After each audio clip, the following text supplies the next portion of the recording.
Vasna junction ઉપર બની રહેલા ઓવરબ્રિજનો સ્થાનિકો દ્વારા વિરોધ કરવામાં આવી રહ્યો છે, ત્યારે હાલના તબક્કે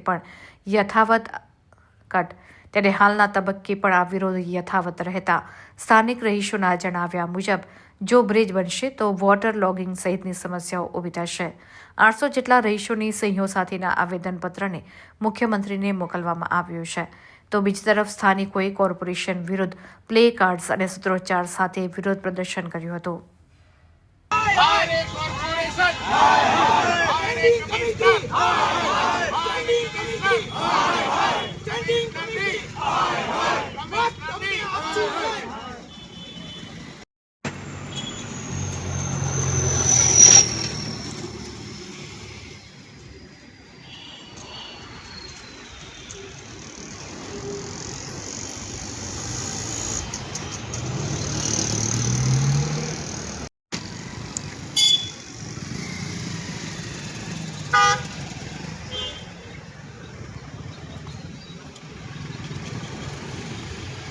વાસનાડ ઉપર રહું છું.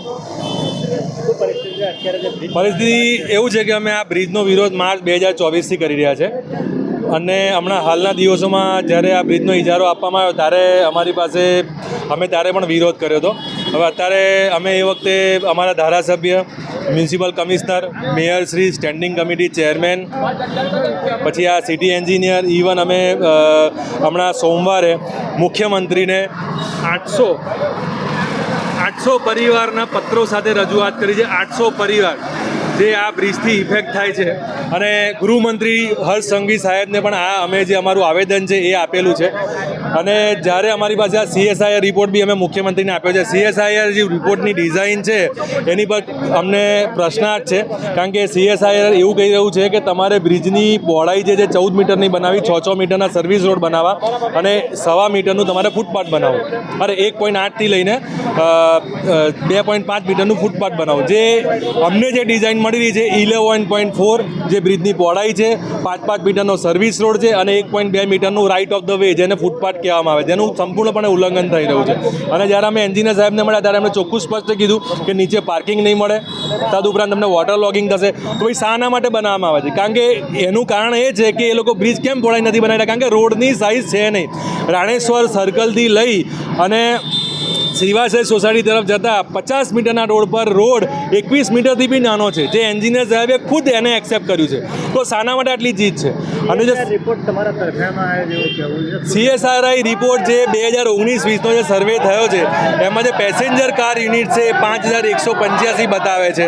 હવે અમારું કહેવું છે એ વખતે વૈકલ્પિક રોડની સુવિધાઓ હતી નહીં, જે નીલાંબર સર્કલવાળો જે રોડ હતો એની સુવિધા હતી નહીં. તો હવે અત્યારે ટ્રાફિક ઓછો જ છે, અને એ બી 5185 પીક અવર્સમાં આવતો હતો. એ 10,000 PCU વધે તો જ તમારે અહીંયા બ્રિજ બાંધવાની જરૂર પડે.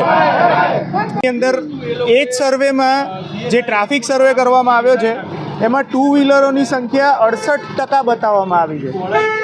68% તો ખાલી 2 વ્હીલરનો ટ્રાફિક છે. એના સિવાય 20થી 25% 4 વ્હીલરનો ટ્રાફિક છે. હેવી કોઈ પ્રકારના બસ કે કોમર્શિયલ વ્હીકલ કે ટ્રક કે ડમ્પર એનો 0.1% ઓર 1.9%ની જ આવાજાહી બતાવી રહ્યા છે. તો મને એ નથી સમજણ પડતી કે 2 વ્હીલર માટે ટ્રાફિક થઈ રહ્યો છે એના કારણે આ બ્રિજ બનાવી રહ્યા છે કે 2 વ્હીલરના અટકાવવા માટે આ બ્રિજ બનાવી રહ્યા છે. સેકન્ડ કે આ બ્રિજની વિડ્થ જો તમારે આટલી જ લેવી હતી તો 11.5 અત્યારે તમે જોઈ રહ્યા છો કે આ 12 મીટરની આશરેનો રોડ છે.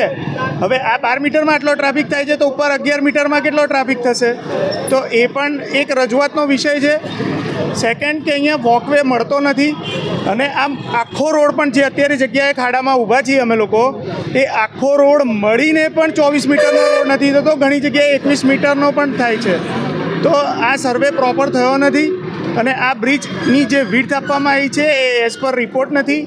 તો અમારી માંગ એવી છે કે જો તમારે બ્રિજના ડેવલપમેન્ટના કામ કરવા હોય તો એજન્સીના નિયમ મુજબ કરો. તમે આ જે કરી રહ્યા છો એ કયા બેઝ પર કરી રહ્યા છો એની તો કોઈ સમજણ આમ જનતાને છે જ નહીં. અને આ પરિસ્થિતિ જો આવીને આવી રહી તો આજ વડોદરાના વાસીઓને ખબર છે કે હરિનગર રોડ ઉપર અત્યારે શું પ્રોબ્લેમ થઈ રહ્યા છે બ્રિજની આજુબાજુમાંથી જવામાં ને આવવામાં. એનાથી પણ વધારે પરિસ્થિતિ અહીંયા વણસી શકે છે, કારણ કે હરિનગરવાળા રોડ ઉપર કોઈ સ્કૂલ નથી, હોસ્પિટલ નથી મોટા. અહીંયા એમ્બ્યુલન્સ 108 આવતી જતી હોય છે, અહીંયા 3 મોટી સ્કૂલો છે, ફાયર બ્રિગેડનું સ્ટેશન છે અને સ્કૂલો પણ અવેલેબલ છે.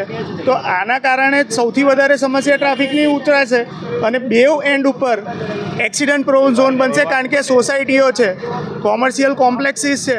હવે આટલા નાના રોડ ઉપર લોકો બેફામ થઈ જશે તો એક્સિડન્ટ પ્રોન ઝોન થશે. આ વસ્તુ શું એ લોકોના સમજણમાં નથી આવતી?